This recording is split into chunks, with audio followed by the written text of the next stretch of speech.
کچھ باتوں سے آغاز کرتے ہیں, 5-7 منٹ کی بات کرتے ہیں, اور پھر تم لوگ کو ایک سوال کچھ عمر دینے کے لیے چلے جاؤں گا. تیار ہو؟ دیکھو اللہ کا شکر ہے کہ اس سی فیپ رزلٹ میں پہلی مرتبہ ہسٹری میں ایسا ہوا ہے کہ میرے 3 کے 3 پیپر پاس ہوئے. اب یہ پاس کرنے میں میرا کوئی کمال نہیں, بظاہر لگتا ہے کہ میں نے محنت کی ہے, لوگ کہتے ہیں کہ ہدایت تم نے پڑھا ہے, تم نے محنت کی ہے, اور جس کی وجہ سے یہ سب کچھ ہوا ہے. لیکن مجھے پتہ ہے کہ اللہ تعالیٰ نے پردہ ڈالا ہوا ہے, اللہ نے پردہ رکھا ہے میری جو ہے کامیوں ناکامیوں پہ, اور اللہ نے مجھے کامیاب کیا ہے. اللہ نے چھپایا ہے میری ناکامیوں کو, اللہ نے پردہ رکھا ہے میرے عیبوں پہ.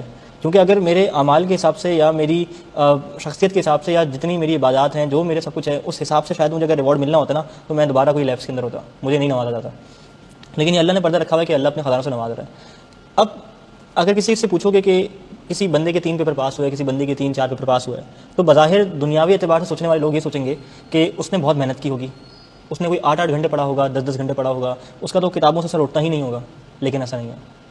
جو چیز کنٹریبیوٹ کرتی ہے آپ کی سکسیس کے اندر, اس میں ایک بہت بہت بڑا جو ہے وہ کنٹریبیوشن آپ کے خود کے اعمال کا بھی ہے, ٹھیک ہے, آپ کے والدین کی دعاؤں کا بھی ہے, اور آپ کے عزیز و اقارب جن کے ساتھ آپ رہتے ہو, جو آپ کی دنیا میں معاملات ہیں, یہ بہت کنٹریبیوٹ کرتے ہیں. آپ کا حسن اخلاق بہت میٹر کرتا ہے, آپ لوگوں کے لیے کیا کام کر رہے ہو یہ بہت میٹر کرتا ہے. اور پھر ان دی اینڈ آپ کی کیا اسٹریٹجی تھی پڑھنے کے لیے. اگر میں یہ کہوں کہ میرے تھوڑے سے کچھ اعمال اچھے تھے, میرے ماں باپ نے میرے لیے دعائیں کی, میرے استادوں کی دعائیں میرے ساتھ تھی, میں اپنے استادوں کا ادب کرتا تھا اس لیے میں پاس ہو گیا, نہیں, محض یہ نہیں ہے. میں نے محنت بھی کی ہے, ایک ریزنیبل اماؤنٹ آف محنت کی, باقی اللہ نے مدد دی. تو اگر میں سم اپ کروں اپنی چھوٹی سی اس بات کو, کہ پاس ہونے کے لیے صرف ضروری نہیں ہے پڑھنا. بات سمجھانے کا مقصد یہ ہے کہ پاس ہونے کے لیے صرف پڑھنا ضروری نہیں ہے, پاس ہونے کے لیے آپ کو اپنا اخلاق بھی اچھا کرنا ہے.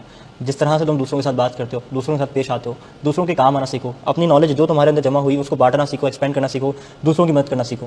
اس کے علاوہ نماز پڑھو. کل کی کلاس میں قرآن پاک کے اوپر بہت بات کی تھی کہ قرآن پڑھو, اللہ سے مانگو, اللہ سے دعا کرو.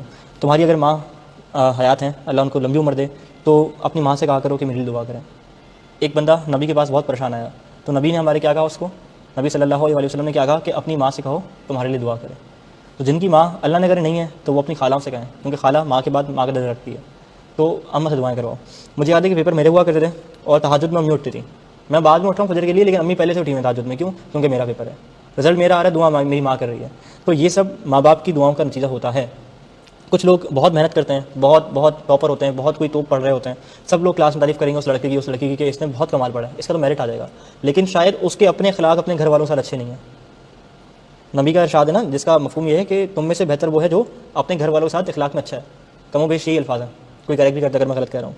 تو اپنے اعمال میں سب سے پہلے یہ دیکھو کہ کیا تمہارے ماں باپ تم سے راضی ہیں. اگر تمہارا باپ تم سے راضی ہے, تمہاری ماں تم سے راضی ہے, تو میں کامیاب ہونے سے کوئی نہیں ہو سکتا.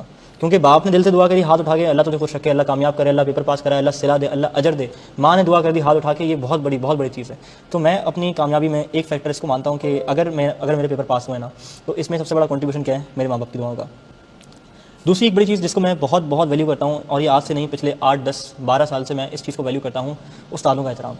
ماں باپ کے بعد جو دنیا میں تمہارے لیے مخلص ہوں گے وہ تمہارے استاد ہوں گے, جنہوں نے تمہیں گروم کیا, گائیڈ کیا, آج اس مقام تک پہنچایا. بھلے وہ میرے اسکول لیول سے ہوں, کوچنگ لیول سے ہوں, پھر AFC, کیف, سی فیپ, MS سے, جتنے لوگ ہیں نا, سب سیڑھیاں پکڑ کے کھڑے ہوتے ہیں, اور ہر ایک نے میری کامیابی میں نا بہت بڑا کردار ادا کیا ہے.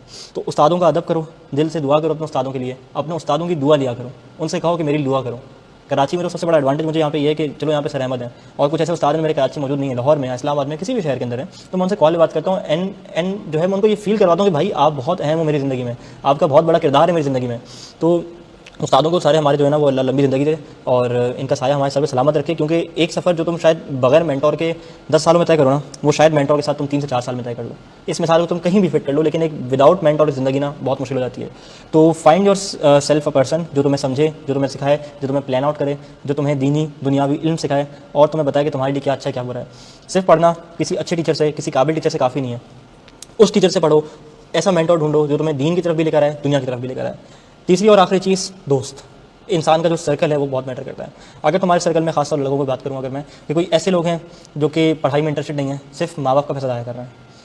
ایک بڑے مشہور استاد ہیں, اور وہ یہ شعر کہا کرتے ہیں کلاس میں, ایک لائن کہا کرتے ہیں کہ شہر میں آنے والے اور شہر میں بسنے والے, شہر میں پڑھنے والے, ہاسٹل میں رہنے والے, یہ بھول گئے کہ کس کی ماں نے کتنے زیور بچھا تھا. بہت مجھے ان کی یہ لائن پسند ہے کہ ماں باپ اپنی ساری محنت کی کمائی لگا دیتے ہیں اولادوں کے اوپر. کچھ والدین جو ہیں, کچھ باپ جو ہیں, وہ اپنی ریٹائرمنٹ کی ساری جمع پونجی لگا دینے کس کے اوپر, اولاد کے اوپر, کہ میری اولاد کچھ بن جائے, پڑھ لکھ جائے, آگے بڑھ جائے. لیکن وہ اولاد کیا کرتی ہے, ریلز دیکھ رہی ہے, امانی کی شادی سیلیبریٹ کر رہی ہے, ٹھیک ہے, یہاں سے ورچولی بیٹھ کے, پڑھائی میں دھیان نہیں ہے. پھر اگلی اٹیمپٹ, ایک اٹیمپٹ کے بعد جو ہے وہ اگلی اٹیمپٹ کا انتظار ہو رہا ہے. ایک استاد کو میں نے کہتے ہوئے سنا کلاس میں کہ کتنے ایسے بچے ہیں جن کی یہ پہلی اٹیمپٹ ہے. کافی ساروں نے ہاتھ کھڑا کیا. پھر انہوں نے کہا کہ کتنے ایسے اسٹوڈنٹس ہیں جن کی یہ آخری اٹیمپٹ ہے. شاید ایک دو نے کھڑا کیا ہوگا ہاتھ. وہ سمجھانا چاہ رہے تھے. سمجھانا وہ یہ چاہ رہے تھے کہ آپ کہو کہ ہاں میری آخری اٹیمپٹ ہے, انشاءاللہ یہ پہلی اور آخری اٹیمپٹ ہے, تو ہر اٹیمپٹ ایسے دو کہ یہ آخری اٹیمپٹ ہے. مجھے اپنے سی اے کی جرنی میں نا 2 پیپر سے بہت ڈر لگتا تھا, یقین مانو, ایک کاسٹنگ اور ایک be F D.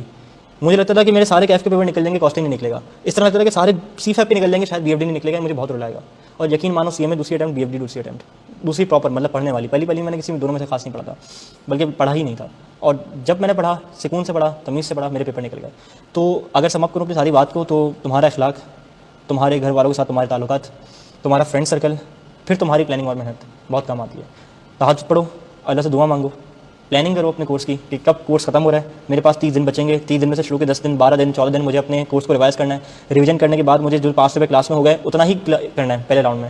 Hare course کو ریوائز کرنے کے لیے 2 راؤنڈ چلاؤ. پہلا راؤنڈ جو کلاس میں ٹیچر نے کروایا وہ, اور جتنا کروایا اتنا ہی دوبارہ کرو.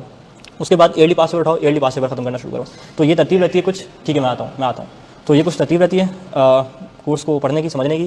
اور بس تھوڑا سا لنچ بریک ہو گیا آج, سارے دوستوں نے منگایا.